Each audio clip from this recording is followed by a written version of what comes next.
English edition of Dalsan TV. Now let's take a look at some of the stories that are making headlines here in Somalia.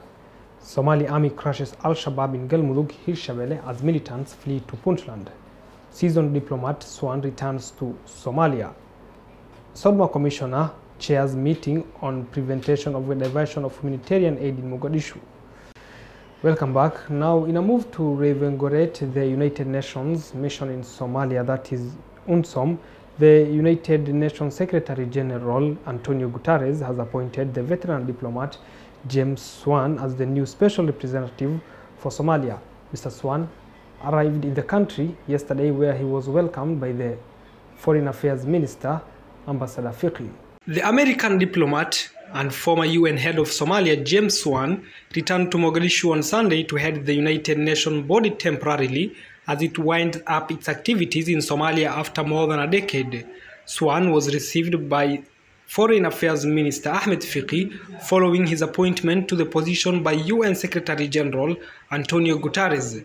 The UN diplomat served in the same capacity between 2019 and 2022 before he was succeeded by UK diplomat Katriana Liang, who left early this year.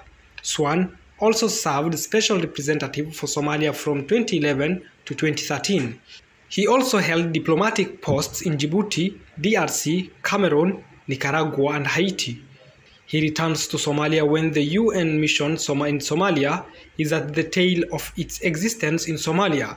The Somali government wrote to the UN Security Council last month that it will not be requesting the extension of UNSOM's mandate as from the end of this year. Somalia says no longer in need of UNSOM. UNSOM was established on June 3, 2013 by UN Security Council Resolution 2102, following a comprehensive assessment of the United Nations in support of the establishment of the federal government of Somalia. Swan is expected to lead the transition process of the UNSOM ahead of the October 2024 exit. He will play a critical role in shaping the post-ATMIS security mandate in Somalia. The African Union Transition Mission in Somalia, ATMIS, is also set to leave Somalia at the end of this year. However, analysts and regional countries have raised concerns that the militant group Al-Shabaab may derail hard-won gains in the security sector. Kenya's President William Ruto told the US administration on Friday to reconsider the UN Security Council the withdrawal of ATMIS, noting that the situation in Somalia remained fragile. ATMIS is expected to withdraw an additional 4,000 troops by next month, keeping the force level at slightly above 10,000. On the campaign against Al-Shabaab, Somali government forces continue battling the group in central regions.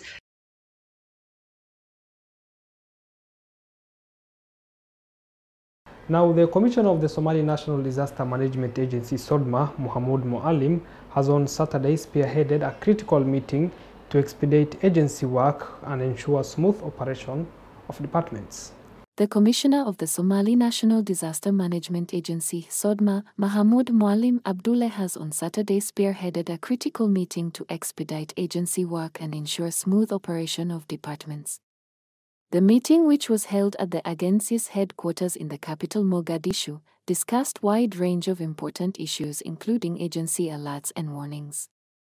The discussion also covered development and disappearance of Tropical Cyclone Layli in May 2024.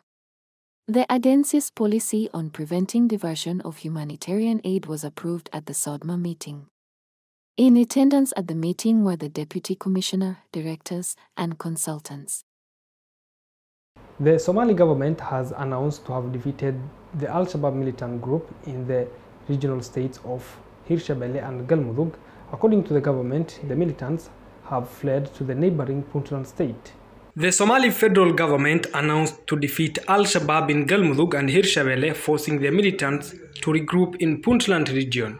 Somalia's Deputy Minister of Information, Abdirahman Yusuf Al-Adala, told VOA Somali radio that the federal government launched an attack against Al-Shabaab. The Somali government has announced the defeat of Al-Shabaab in Galmudug and Hirshabelle, forcing the militants to regroup in the Puntland region.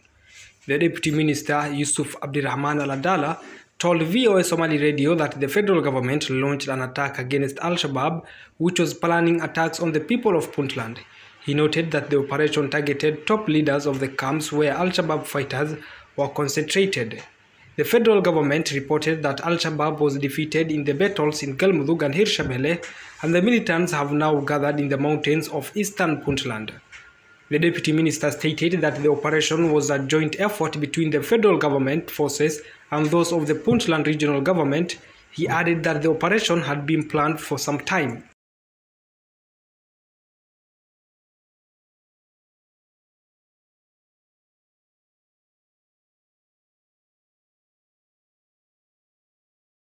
Now, prospects of a resumption of mediated Gaza ceasefire talk grew on Saturday, although Israel carried out a new attack in which the Palestinian medics said more than 40 people were killed. In Gaza City on Saturday, displaced people sheltering at a school were cleaning up after an Israeli airstrike hit the grounds, killing at least 10, according to the Ministry of Health. This woman was among the hundreds sheltering at the school. I do not know where to go. We were in the schools in the camp. They threw bombs at us and burnt down the classrooms. They burnt the tents. A handicapped girl was killed in the tent. Isn't this awful? We came here and we saw catastrophes. We want to flee, but we do not know where to go. Where can we go? Israeli forces killed dozens in new attacks on the Strip, according to Palestinian medics, amid reports that ceasefire talks could soon resume. The Israeli military had said it is trying to prevent Hamas from re-establishing its hold in northern Gaza.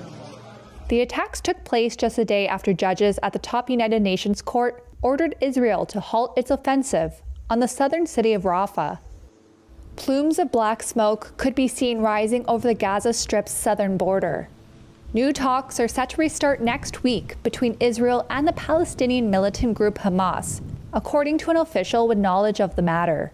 The decision was made after the head of Israel's Mossad intelligence agency met the head of the CIA and the Prime Minister of Qatar, said the source, who declined to be identified by name or nationality, given the sensitivity of the matter. A Hamas official denied Israeli media reports that the talks would resume in Cairo on Tuesday, telling Reuters there is no date. After more than 7 months of war in Gaza, mediators have struggled to secure a breakthrough. Israel is seeking the release of hostages held by Hamas, while Hamas is seeking the release of Palestinian prisoners held by Israel and an end to the war. Nearly 36,000 Palestinians have been killed in Israel's offensive in Gaza, Gaza's health ministry says. In Israel, 1,200 people were killed and another 250 seized hostage, according to Israeli tallies, after Hamas-led militants attacked on October 7. Thank you so much for watching Dalsan TV English News.